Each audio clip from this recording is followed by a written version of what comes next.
할렐루야. 아멘. 예수님께서 고향 나사렛에 오셨습니다. 태어나신 고향은 아니지만 오늘 본문 말씀처럼 자라나신 곳이기에 그분에게는 제2의 고향이었습니다. 거기서 예수님께서 읽으신 두루마리는 이사야 61장 말씀이었습니다.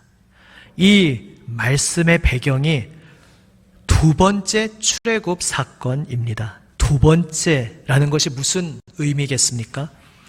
이스라엘이 애초에 만난 하나님이 바로 출애굽의 하나님이었습니다. 이것이 무슨 뜻인가 하면 우리 이스라엘 민족은 특별히 뛰어나지도 않고 오히려 이 세상에서 가장 미약하고 보잘것없는 사람들이었는데 하나님께서 우리를 먼저 사랑해 주시고 하나님께서 먼저 주도적으로 우리 조상들에게 찾아와 주셔서 약속해 주시고 그 약속대로 이제 우리를 구원해 주셨습니다. 바로 이렇게 고백하는 것이 이스라엘의 고백이었습니다. 다시 말해서 출애굽의 하나님이란 우리의 어떠함과 상관없이 오직 그분의 넉넉하고 풍성하신 사랑으로 우리에게 다가오시는 하나님, 바로 그 하나님이 출애굽의 하나님입니다.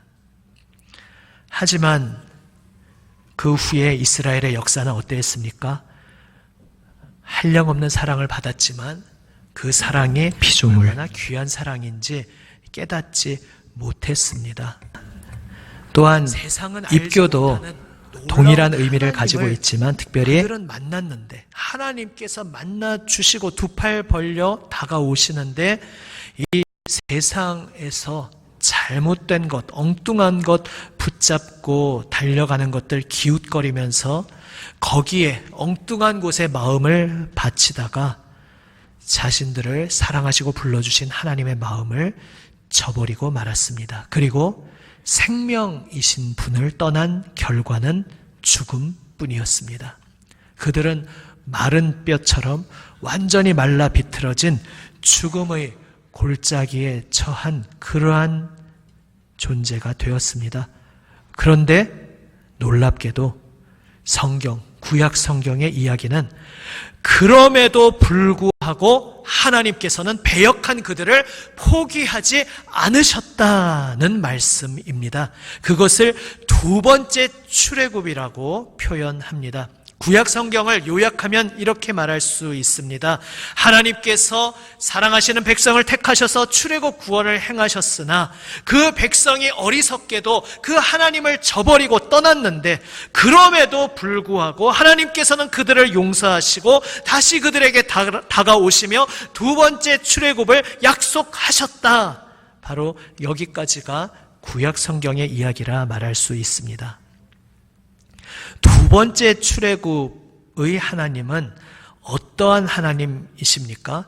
첫 번째 출애굽에서 넉넉하고 풍성하신 사랑, 우리의 조건과 상관없이 그렇게 풍성하게 다가오신 하나님, 거기에 더 나아가서 우리의 모든 실패, 우리의 모든 고집스러운 완악함, 우리의 대놓고 거부하고 거절하는 그러한 죄악, 그 모든 것까지도 뛰어넘으시는 하나님, 그리하여서 하나님과 우리 사이를 깊이 단절시켜버린 그 시면, 깊은 골짜기, 죽음의 시면, 죄의 시면을 가로질러서 그것을 넘어서 그것까지도 뛰어넘어서 우리에게 다가오시는 하나님, 바로 그 하나님이 두 번째 출애굽을 약속하신 하나님이십니다.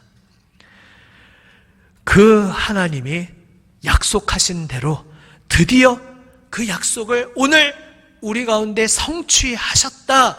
바로 이것을 예수님이 말씀하고 계신 것입니다. 오늘 본문 21절 말씀, 이 글이 오늘 너희 귀에 응하였느니라. 귀에 응하였다는 이 말은 무슨 말씀이냐 하면 이 말씀이 지금 구약 성경 읽으신 이사야의 말씀, 하나님께서 누군가에게 성령을 보내어주시고 기름을 부어주셔서 그 세우신 존재로 하여금 가난한 자에게 복음을 전하게 하시고 포로된 자에게 자유를 주시고 눈먼 자 눈을 열어주시고 눌린 자를 자유롭게 하여 주의 은혜의 해를 선포하시는 이 약속의 말씀이 지금 이 말씀이 오늘 우리의 코앞에서, 우리의 눈앞에서 드디어 이루어졌다, 성취되었다.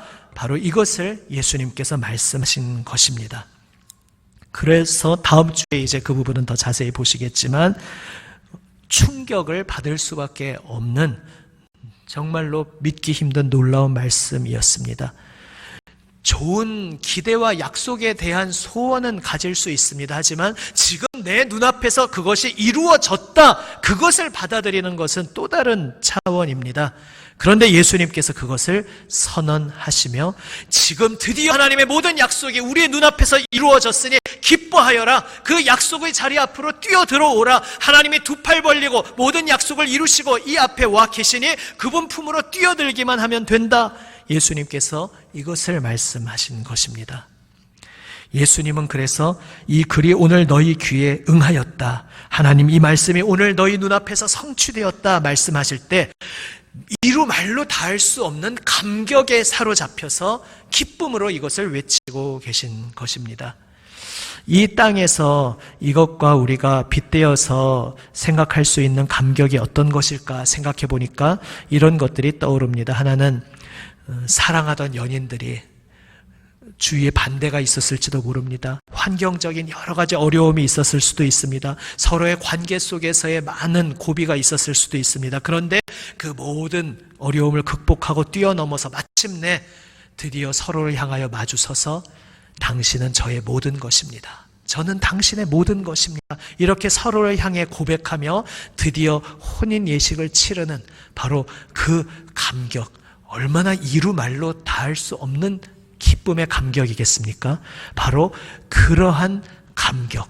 그런데 그 모든 것들의 몇 곱절로 놀라운 감격으로 예수님께서, 여러분을 사랑하시는 하나님께서 그 약속하신 것을 오늘 드디어 여러분 앞에 이루어 주시려고 여러분 앞에 찾아오셨습니다.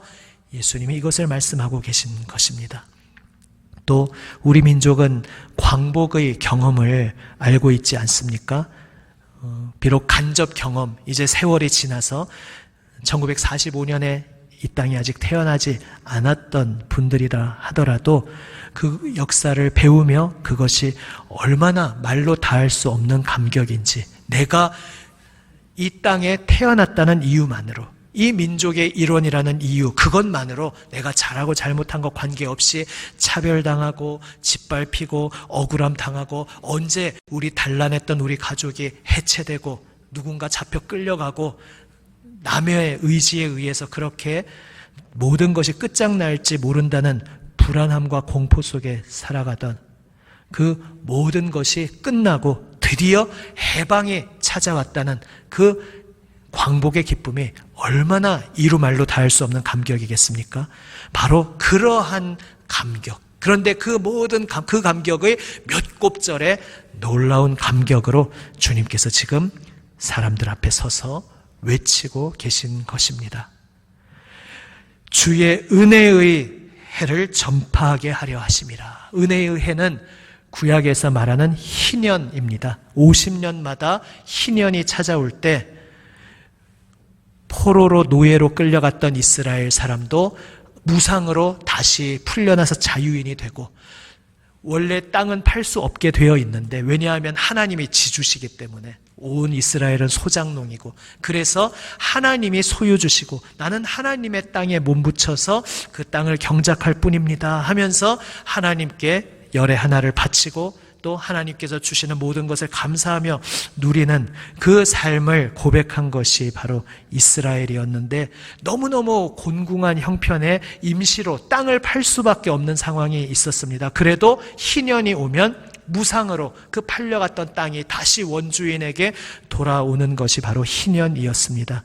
알고 보니 50년마다 실천하라고 명하셨던 그 희년은 궁극적으로 올 결정적인 날을 미리 맛보고 체험하며 연습 하도록 주셨던 날이었습니다. 이제 하나님의 참된 은혜에 의해 궁극적인 희년이 왔다. 이 온 세상을 짓누르고 있던 모든 무거운 짐에서 하나님께서 우리를 건지시고 우리에게 참된 자유와 해방을 주시는 그 날이 마침내 이루어졌다. 예수님께서 외치고 계신 것입니다.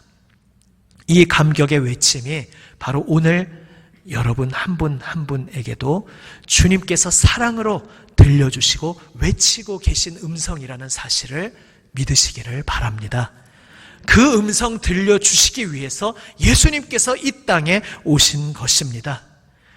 오늘 이 말씀, 이사야 말씀처럼 우리는 포로된 자였습니다. 눈먼 자였습니다. 눌린 자였습니다. 당시의 역사적 상황에서는 외적으로도 이 말씀이 적용이 되었습니다. 그들은 실제로 나라를 잃고 포로되어 끌려갔던 사람들이었고 어찌어찌 고향 땅으로 돌아온 사람도 있고 여전히 이방 땅에서 낯선 타향살이를 하고 있는 사람도 있었지만 어느 자리에 있든지 그들은 아직도 포로된 자처럼 살아가고 있었습니다. 또 예수님께서 오셔서 많은 눈먼 자의 눈을 열어주신 것처럼 그들은 눈이 멀었다든지 여러 가지 육신의 질병으로 무거운 인생의 무게짐에 짓눌려 살아가던 사람들이었습니다.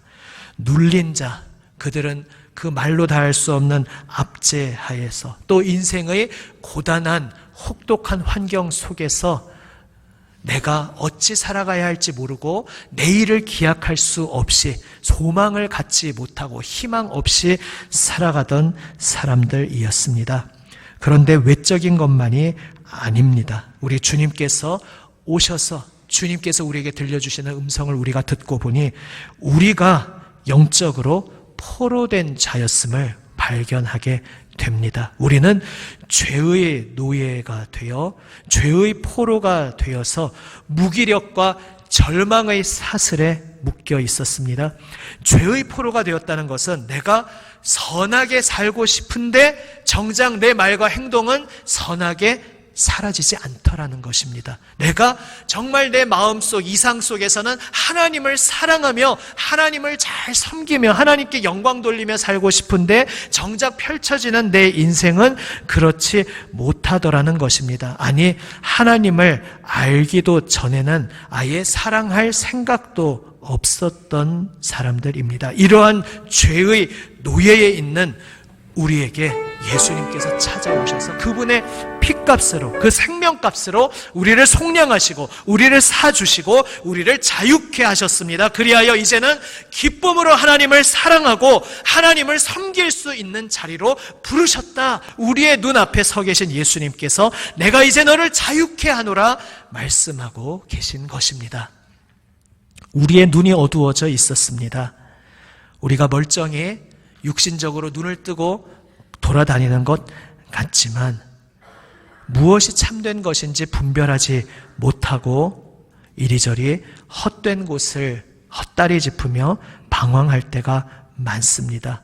이러이러한 상황에서 내가 어떻게 행해야 할지, 어떻게 선택해야 할지, 어떤 삶의 길을 걸어가야 할지 도무지 알지 못합니다. 진리를 분별하지 못합니다. 아니, 진리를 따라 살아갈 엄두조차를 내지 못합니다. 빛을 보지 못했었기 때문입니다. 그런데 바로 이러한 우리들에게 예수님께서 찾아오셔서 빛이 되어 주셨습니다. 그리하여 어떠한 고난의 상황 속에서도 하나님께서 기뻐하시는 정직한 길을 걸을 수 있도록 우리를 붙잡아 주시고 인도하여 주십니다.